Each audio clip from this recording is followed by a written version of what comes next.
All right, welcome back, everyone. Dr. Martin, Dr. De Silva, thank you for joining the closing part of our discussion on the movie Soul.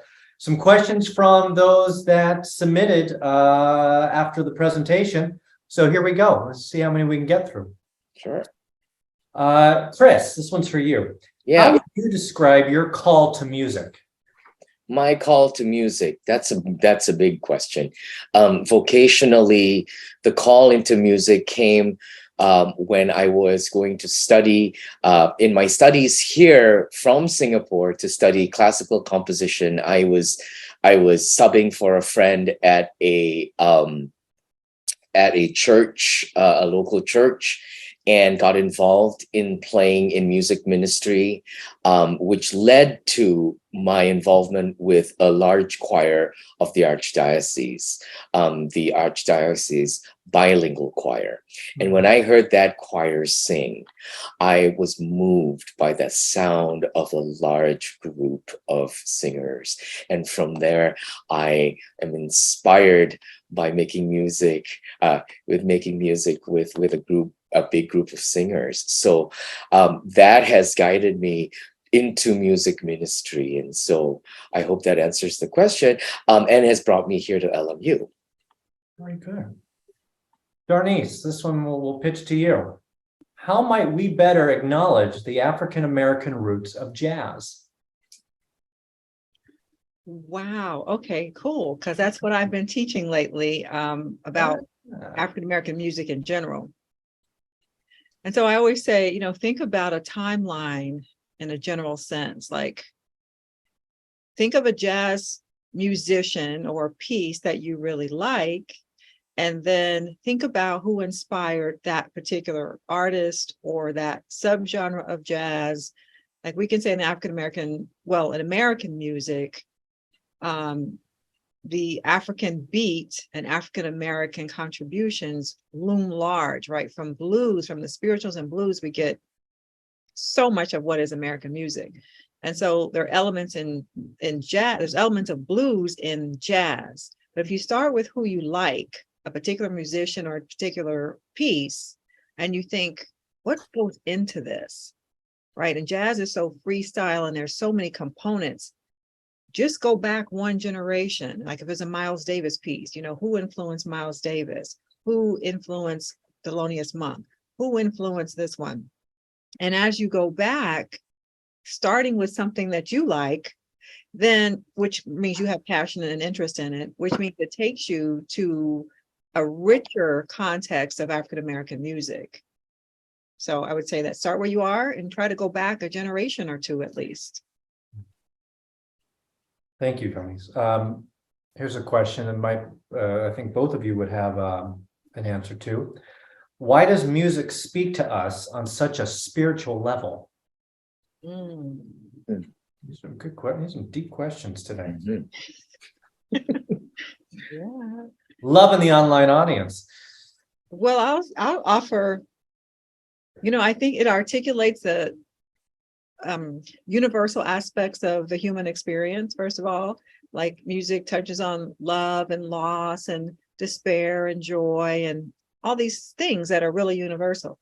Yeah. And then Chris can probably speak more to this, like because of what music does, it transcends. It's like it sidesteps thought. So you don't go into thinking mode. There's other senses that get brought into the experience. And then there you are off planet, as I always say, off planet. Yeah. I think Darnise, I think that's right. I think music engages the imagination, right?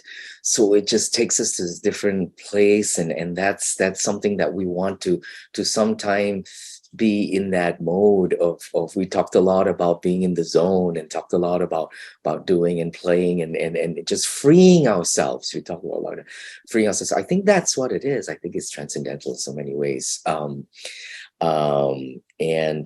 I think somehow within music, there's a finding of a voice, because I mean, as a musician, I practice.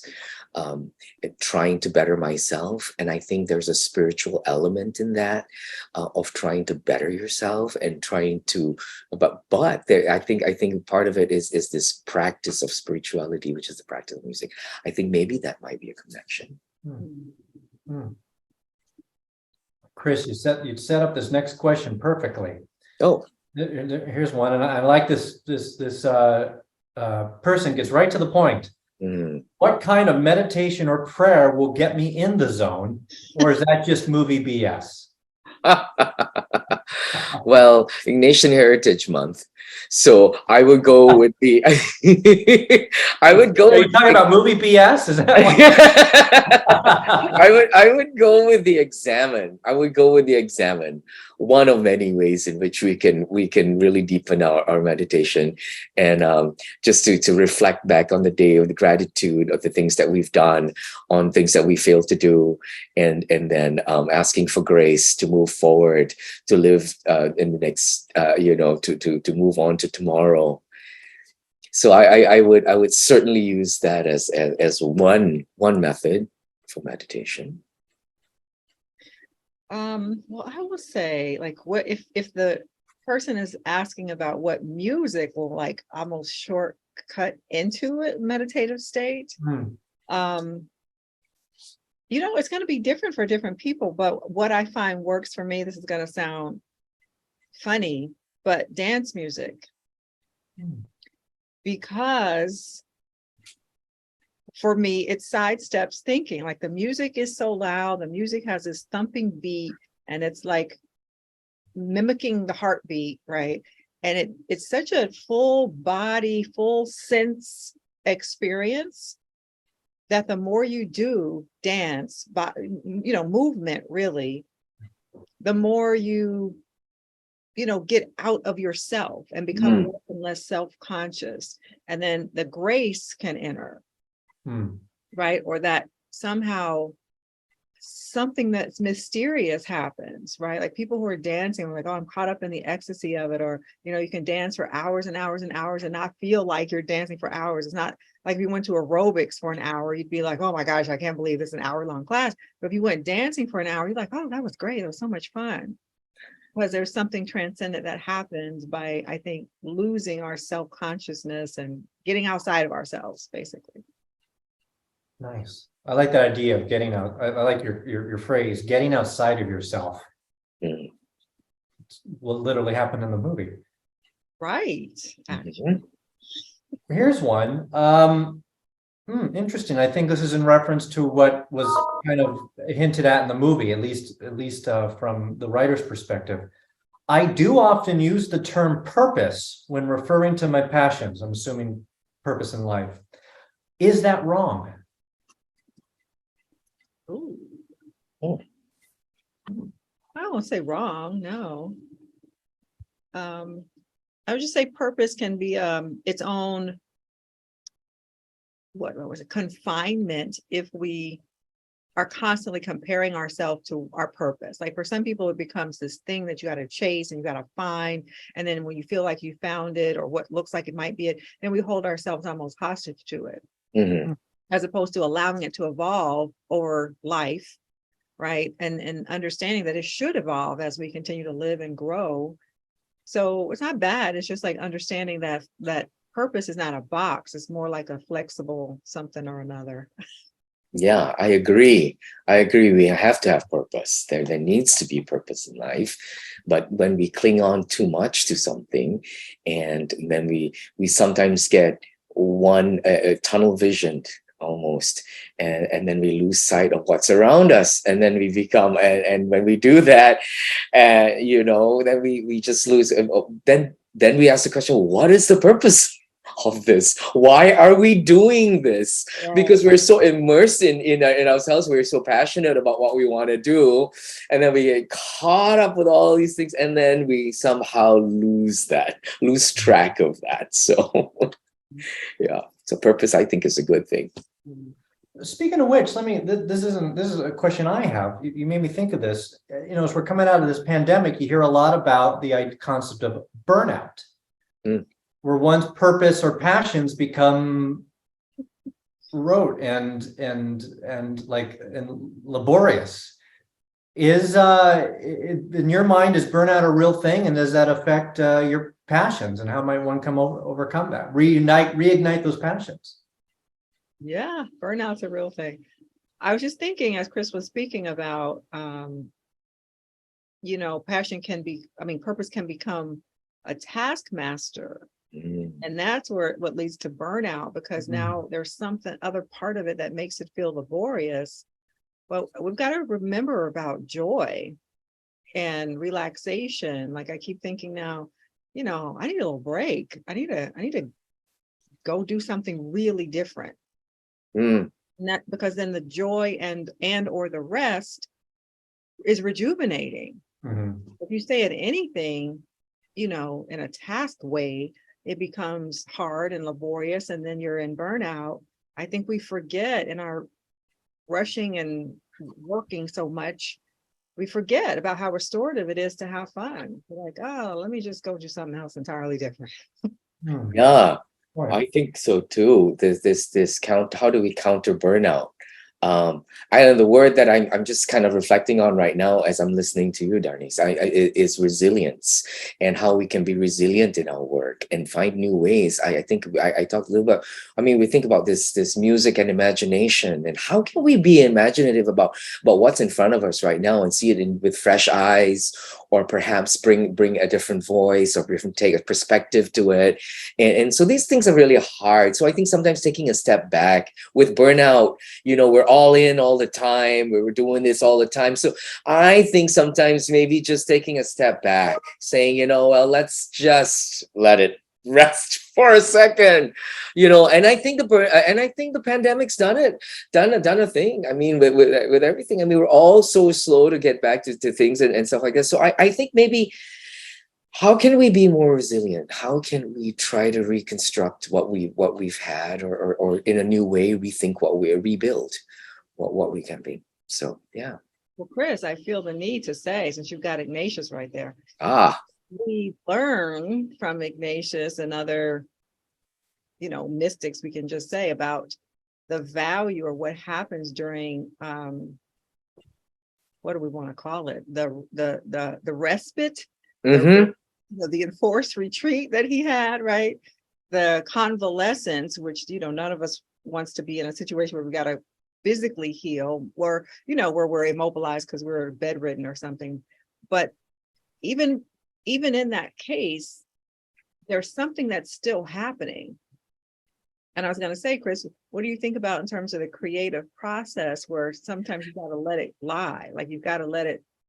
Yeah, it's funny you bring that up, because I was just talking to a student who's a composer as well, and shared with me that this person said, I'm just blank. I can't. I have a block, and I think you're right. Just sometimes letting it lie there and just to wait doesn't mean that it's not being developed in some way in our brain or in our being, and just to allow it to sit for a second, as you say, and so I've gone through times where I've left maybe a refrain sitting there, of a song sitting there for months on end, and then sometimes the spark comes, and then there it is in one sitting, it comes. So I think, to allow that space of me, maybe what it might be, like emptiness or negative something, just allow that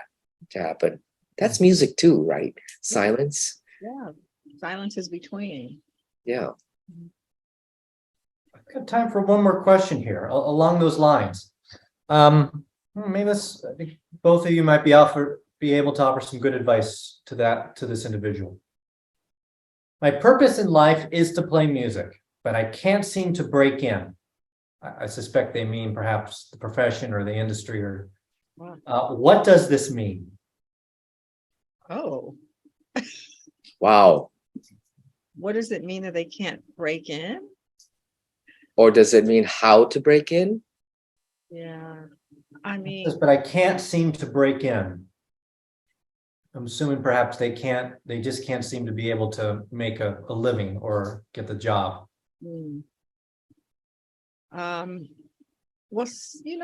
I think sometimes because we have an idea of what our career or our thing is supposed to look like, then we say, oh, I should be at another state, right? Like I should have made it by now, or, I should have a contract, or I should, whatever it is. And then that becomes the taskmaster part. Yes. And so sometimes we overlook the gift or the small, I'll say small thing, but it's not really a small thing because it's actually your life, but we overlook the fact that your gift is still giving, and that what you thought was the purpose, meaning the big contract or whatever, is not the purpose. The purpose is for you to create, and then it touches who it touches. But our society praises us for being rich and famous, and so we think that's what it has to look like. But upon reflection in life, you realize there's value in things that we do just because we like doing them, and there's a gift in it for others if we'll allow it and see it as such. Yeah, I think so. Being comfortable, there's a lot. As a musician, we have to do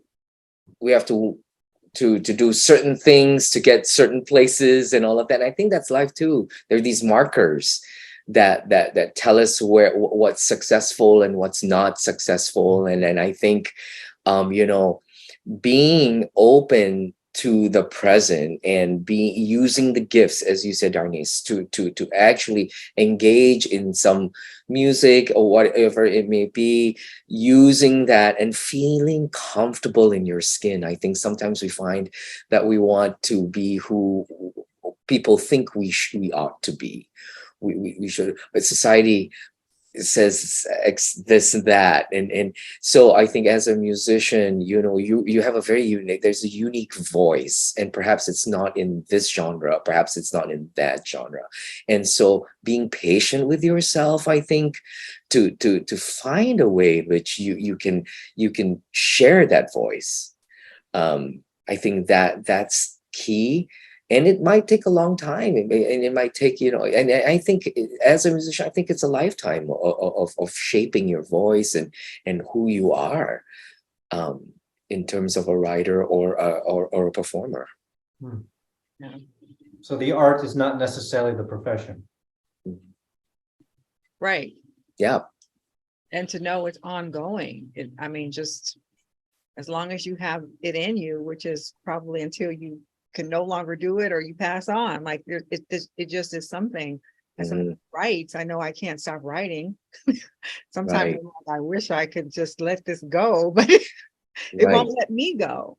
And therefore I have to just say, well, maybe this is what it's intended to do, and the people I reach and touch, those are the people. And if there's anything more than that, then that's really the icing on the cake. Yeah. Well, thank you both very much. Thank you everyone who submitted questions. This was great conversation on the film.